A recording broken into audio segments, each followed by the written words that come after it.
What up, people? Welcome to the Doing Everything Different podcast. I'm your host, Devin Lars. Last week, I had an incredible time.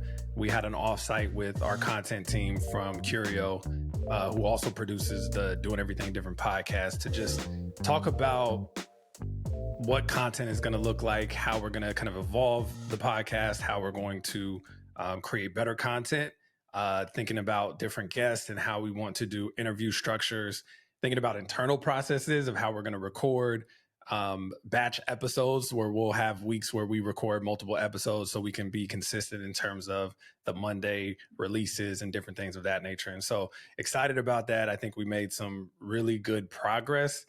It's kind of challenging sometimes of having a fully remote team because, the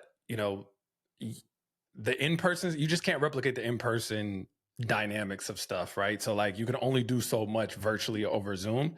And I think we are, as a fully remote agency where we have people literally all over the place, making it a priority to get people together under the same roof and like in the same room to just kind of work through problems, challenges, and just connect. It was a really cool time. We did an offsite. We did an escape room. Unfortunately, we didn't make it out. We almost did. But it was a good time. And we went and ate dinner. It was a really cool bonding time for some of my team. So excited to kind of do that more throughout the year, the different departments, different structures, and different things of that nature. And so excited to be able to showcase that as this content evolves. Today, there was something that I was thinking about, and just around, I guess, life and being present, right? So like, even enjoying these times of what we're building and it not being perfect, right? So like the podcast and all this stuff, there's so many things that I want to do with this. There's so much stuff I want to do with the content and with my agency and, with our merchandising line that we're getting ready to create for Doing Everything Different, and just so many things that I'm just like, sometimes feel like I'm in a rush to get to. And I feel like that's just a normal human experience, that we always kind of rush or want to go on to the next thing, right? It's whether, you're in middle school, you want to go to high school, or, high school. When you're in high school, you want to go to college or graduate, you want to get that first job. We're always kind of looking for that next thing, and excited about the vacation, or excited about, whatever the case may be, whatever it is, excited about the next phase, but not realizing that I heard a quote that said the journey is the destination. Right? There's always going to be something new. There's always going to be something that you're looking forward to and want to accomplish.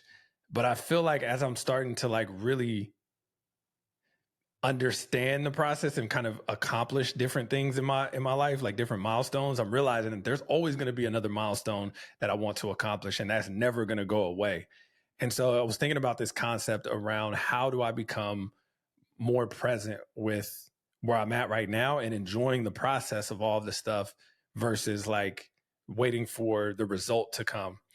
And I was thinking back about like around, in my early 20s when I first started my business. I mean, I started my business when I was 17, but thinking about that whole process from 17 when I decided to do that all the way throughout my 20s, I was always speeding through and trying to get to accomplish something, right? And there were stressful times because when you're starting a business, like you don't know what you're doing and you're trying to figure it out. And so looking back at that, those moments were incredible. Those were some of the best times in my life of building that stuff, because I was able to, chase my dreams and go after what I wanted to do and kind of figure it out. And I built all the tools that I have now to be able to execute now in my 30s on what it is that I want to do. And so I was just thinking about time and how quick things go by. And I was having a conversation with my grandmother, I think like 2 Christmases ago, and she's in her 80s. And we were just talking around, I just asked her, like, when was the best times of your life? Like, what are some times that you really enjoyed? And she said, in my 30s and 40s were like my time. Like that was my favorite time in my life. And she was just explaining of, because you're, old enough to have responsibilities, but you're still young enough to be able to have fun and do stuff. So like, and she was talking about this stuff, and it made me think And I also heard another post around kind of like being present and, aging and getting to a certain point in your life. And so a thing that I started to do for me to try to be more present is I would imagine myself that I'm 85 years old and I have accomplished every single thing that I ever set out to accomplish and everything that I wanted. All my craziest dreams came true. And thinking about at that point at 85, the thing that we don't have and that you would trade everything for is time. And where I'm at now in my 30s, looking back at my 20s and realizing those were some really good times, what I'm trying to do now is picture myself as I'm 85 years old and I've accomplished everything. And I get to go back to the age that I'm at now to relive it all again. And that perspective has given me something to really sit with in terms of like enjoying the process and where I'm at now. I've accomplished everything. So all of the anxiety of like, oh, I want to do this, all of that stuff, that you accomplish it. And you kind of like fast forward to the end of the story and you're like, okay, I've done all of this stuff. Now I get to go back and relive it in real time. And doing that practice has allowed me mentally to appreciate what's in front of me, appreciate the challenging times, appreciate the stuff that may be uncomfortable right now or the stuff that I don't really want to go through, but understanding that youth, that time, that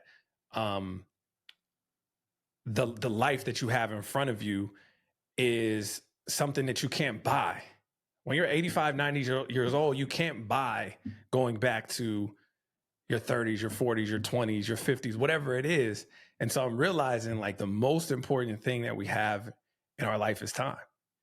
And I'm really trying to just sit with that and be present with it. There was another thing that I saw that was kind of on this same concept that said they were going to interview someone and said something about like the excitement of if I gave you $10 million, would you stress about petty stuff? Would you, like if I said you're going to have $10 million deposited in your account right now, would you'd be at the top of the moon, right? Like you would be so excited about that. All your stress would go away. You would be happy. You would have no anxiety around stuff. You wouldn't let little dumb stuff bother you. You wouldn't hold on to the past. You would be excited about right now. But then they said, what if the only catch is you can't wake up tomorrow? Are you still going to take that $10 million? And everybody said, hell no. So that shows you that what's more important than that money and more important than all of that stuff is being able to wake up and having that time and having another day. And so I think that like that really hit me because I'm like, oh, that's true. If somebody was like, yeah, I'm gonna give you this money, you would definitely feel a certain type of way. But then if you can't wake up, I would be like, nah, I'm not taking that, which means that is more valuable than the $10 million. So why don't I feel that now in terms of, having to get the money or whatever the situation may be. And so I just think it was just something really to sit and reflect on for me that helped me. And I'm hoping that, and I butchered the story, but you get the concept and the gist of it. Understanding that whatever's in front of you right now, this is all we got. This is the only moment that we have is now. We're not even promised, the rest of today. And I think that I learned that young as well with my whole grandfather situation and him passing away. And so I'm just really starting to fight to be present. I'm really trying to make a conscious effort to say, okay, there is a ton of stuff that I want to accomplish in this lifetime and in my journey here. But I also have to understand that it is all part of a process.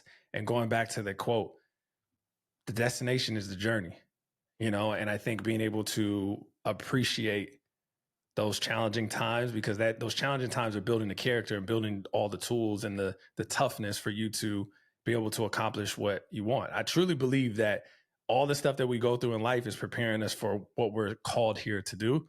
And I think that if we have that perspective and we look at that from that standpoint, I think it makes everything make sense and make this whole journey that we're on worth it. And so, yeah, I'm hoping that kind of concept of thinking about when you're 85 and looking back helps. I'm telling you, if you try it, it's a weird thing that you have to like play with yourself mentally, right? Like you have to really put yourself in this like mental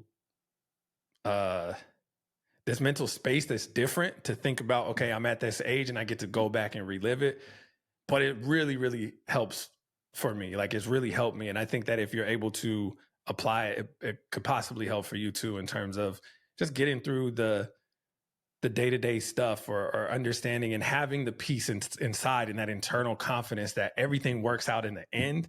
And when you go to the end and you realize, oh, it all worked out. I don't know how it worked out and all this stuff, but I get to go back and relive it in real time. But I know that it's all going to work out. It allows you to operate in a different sense of confidence. And especially if you have faith in God or higher power, whatever it is that you believe, like, for me, believing in God is very important to understand that, like, this is all written, right? And I truly believe that there's a higher power directing a lot of these different things, and everything happens for a reason. And when you trust in that and you believe in that, and you allow yourself to not try to control the things that you can control or that you can't control, and only focus on the things that you can control, it allows you to be able to live, I feel, in real time. And it gives you a different level of confidence. So yeah, hopefully that works. Hopefully that helps you. And yeah, excited to keep building on this. And I will see y'all in a minute. Peace.